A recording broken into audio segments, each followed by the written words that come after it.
Hello students, জ্ঞানজ্যোতি coaching সেন্টারের পক্ষ থেকে তোমাদের সকলকে জানাই আরও একবার স্বাগত। তো স্টুডেন্টস, আজকে আমরা যে বিষয় নিয়ে আলোচনা করব তা হলো অবশিল্পায়ন নিয়ে। অর্থাৎ বলা হয় যে 19 শতকে বিশেষত ইস্ট ইন্ডিয়া কোম্পানির এদেশে আগমনের কিছু সময় পরবর্তীকালে ভারতবর্ষে কি হয়, অবশিল্পায়ন দেখা যায় বলে বহু ঐতিহাসিক মনে করেন। আবার কোনো ঐতিহাসিক এই অবশিল্পায়নকে অসমর্থন করে থাকে। তো যাই হোক, আজকে আমরা এই অবশিল্পায়ন নিয়েই আলোচনা করব। তো তোমরা যারা বাঁকুড়া ইউনিভার্সিটির অন্তর্গত 4th সেমিস্টারে পড়ছো, তোমাদের জন্য তোমাদের যে মেজর পেপার 8 রয়েছে তার কিন্তু খুবই গুরুত্বপূর্ণ একটি টপিক। তো চলো দেরি না করে আমরা আজকের আলোচনা শুরু করি। তো অবশিল্পায়নের ক্ষেত্রে প্রথমেই বলা যায় যে অবশিল্পায়ন কী।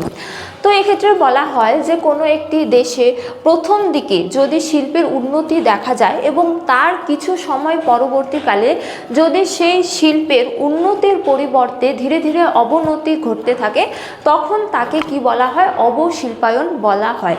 ঠিক আছে, অর্থাৎ শিল্পের অবনতি।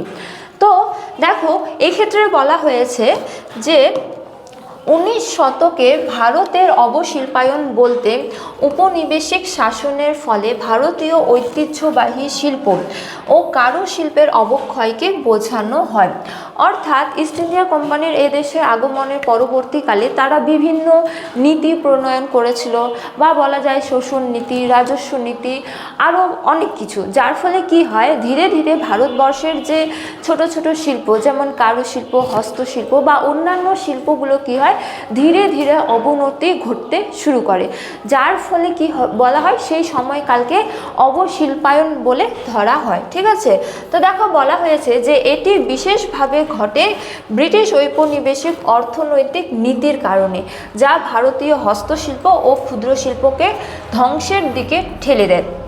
অর্থাৎ তাদের যে বিভিন্ন নীতি ছিল, বিশেষত অর্থনৈতিক নীতি বা রাজস্ব নীতি, ধীরে ধীরে কি হয়ে যায়, তার জন্য কিন্তু ভারতের নানা শিল্প ধ্বংস হতে শুরু করে, যার ফলে কি হয়, ভারতবর্ষে অবশিল্পায়ন ঘটে বলে বহু ঐতিহাসিক মনে করেন। তো এই অবশিল্পায়নের কিন্তু বিশেষ কিছু কারণ পরিলক্ষিত হয়। যেমন দেখো, এবারে আমরা কারণ নিয়ে আলোচনা করব এই অবশিল্পায়নের।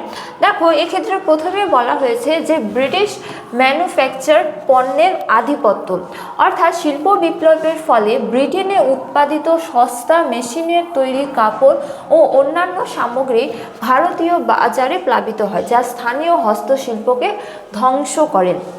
তো কি হয়ে যায়, ব্রিটিশে বিশেষত ইংল্যান্ডে বলা যায় যে শিল্প বিপ্লবের ফলে বিভিন্ন মেশিনের উৎপত্তি হয়েছিল এবং সেই মেশিন দিয়ে যে দ্রব্য বা সামগ্রীগুলি ধীরে ধীরে তৈরি হতে শুরু করে, তা কিন্তু খুবই সস্তা দরে ভারতের বাজারে এসে প্রবেশ করে, যার ফলে সেই সস্তা পণ্য সামগ্রীর তুলনায় ভারতীয় বিভিন্ন দ্রব্য বা সামগ্রীরা তাদের সঙ্গে তুলনায় পিছিয়ে পড়ে, যা এই অবশিল্পায়নের অন্যতম এক কারণ ছিল। কেননা ভারতের বাজারে, সমস্ত বাজারে সেই সস্তা সামগ্রী কি হয়ে যায়, একেবারে ছড়িয়ে পড়ে এবং ভারতের নিজস্ব দ্রব্য সামগ্রী কিন্তু তার তুলনায় বিশেষভাবে পিছিয়ে পড়ে। তারপরে দেখো, দ্বিতীয়তম কারণে বলা হয়েছে যে ভারতীয় শিল্প পণ্যের ওপর উচ্চ শুল্ক, অর্থাৎ ব্রিটিশ সরকার ভারতীয় বস্ত্র শিল্পকে প্রতিযোগিতায় পিছিয়ে দিতে ইউরোপে ভারতীয় পণ্যের ওপর উচ্চ শুল্ক আরোপ করে, কিন্তু ব্রিটিশ পণ্য ভারতে শুল্ক মুক্ত প্রবেশ করতে দেয়। অর্থাৎ এই সময় কি হয়ে যায়, ব্রিটিশরা বিভিন্ন নীতি প্রণয়ন করে কি করে, ভারতবর্ষের যে উৎপাদিত দ্রব্য সামগ্রী সেগুলি রপ্তানিতে বিশেষ পরিমাণে ভারতীয়দের কি করতে হতো, শুল্ক আরোপ করতে হতো অত্যাধিক পরিমাণে। কিন্তু যদি কোনো বিশেষত ইউরোপের যদি কোনো দ্রব্য সামগ্রী ভারতবর্ষে আসতো, তাহলে কিন্তু তার যে শুল্ক সেটা খুবই সীমিত ছিল, যার ফলে এই উচ্চ শুল্কের তাগিদে কি হয়, ভারতের বিভিন্ন শিল্পের ধীরে ধীরে ধ্বংস হতে শুরু হয়। তারপরে দেখো, তৃতীয়তম কারণে বলা হয়েছে হস্তশিল্পের অবমূল্যায়ন, অর্থাৎ ব্রিটিশরা কাঁচামাল যেমন তুলা কম দামে কিনে নিয়ে ব্রিটেনে তৈরি পোশাক ভারতে বিক্রি করত, যা ভারতীয় তাঁতিদের জীবিকা একেবারে ধ্বংস করে দেয়। তো ভারত কিন্তু এই কাপড় শিল্পের জন্য বিশেষ মানে খ্যাতি ছিল।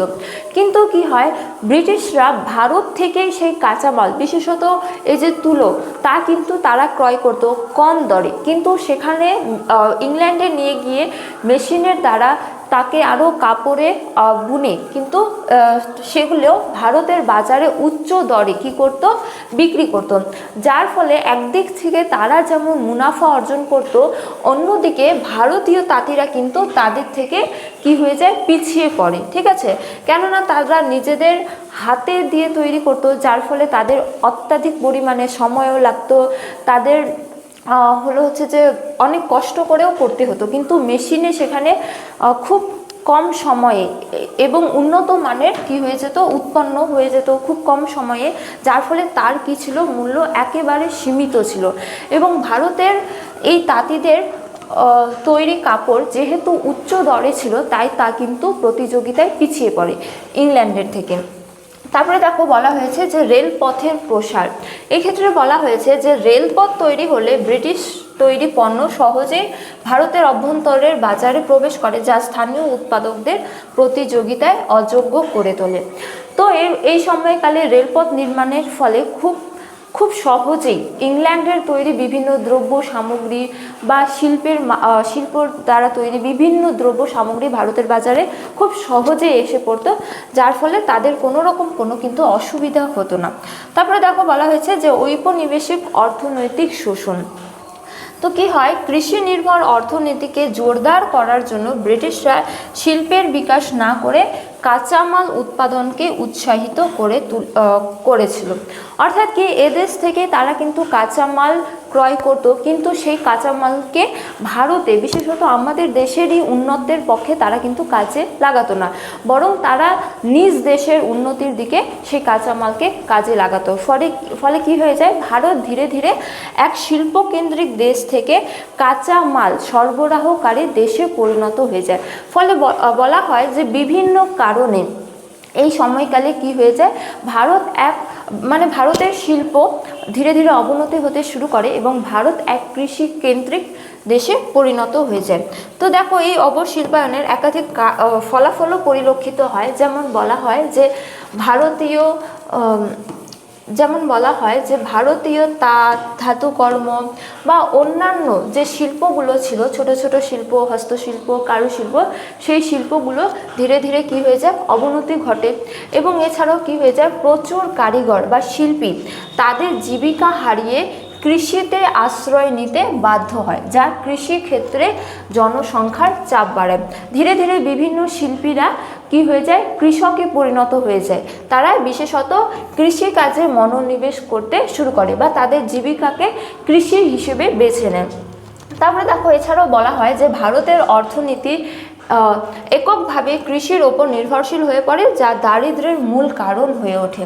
ঠিক আছে, তো পরিশেষে বলা হয় যে এই অবশিল্পায়নের ফলে 19 শতকে ভারতের অর্থনৈতিকভাবে দুর্বল হয়ে পড়ে ভারতবর্ষ এবং ব্রিটিশদের জন্য কাঁচামাল সরবরাহকারী ও প্রস্তুত পণ্যের বাজারে পরিণত হয়। তো এই অবশিল্পায়নের ফলে কি হয়ে যায়, ধীরে ধীরে ভারত এক শিল্পকেন্দ্রিক বা হচ্ছে যে কৃষি কেন্দ্রিক দেশ থেকে ধীরে ধীরে কাঁচামাল সরবরাহকারী দেশে পরিণত হয়ে যায়। তো স্টুডেন্টস, এই ছিল আজকের আলোচনার বিষয়। ক্লাসটি শেষ করার পূর্বে তোমাদের একটা ছোট্ট ইনফরমেশন দিয়ে রাখি। তোমরা এখানে দুটো নম্বর দেখতে পাচ্ছ, তা হলো 6295916282, এছাড়া 7076398606। তো এই দুটো নাম্বার হলো আমাদের coaching centre official helpline number. তোমরা যারা চাইছো তোমরা আমাদের সাথে এই সেমিস্টারে অনলাইনে যুক্ত হবে, ক্লাস করবে, তোমরা কিন্তু দেরি না করে এই দুটো নাম্বারের মধ্যে যে কোনো একটিতে যোগাযোগ করে আমাদের সাথে যুক্ত হতে পারো। তো আজকের ক্লাস এতটাই, তোমাদের সাথে দেখা হবে পরবর্তী ক্লাসে। ততক্ষণ তোমরা সকলেই ভালো থাকো, সুস্থ থাকো। Thank you.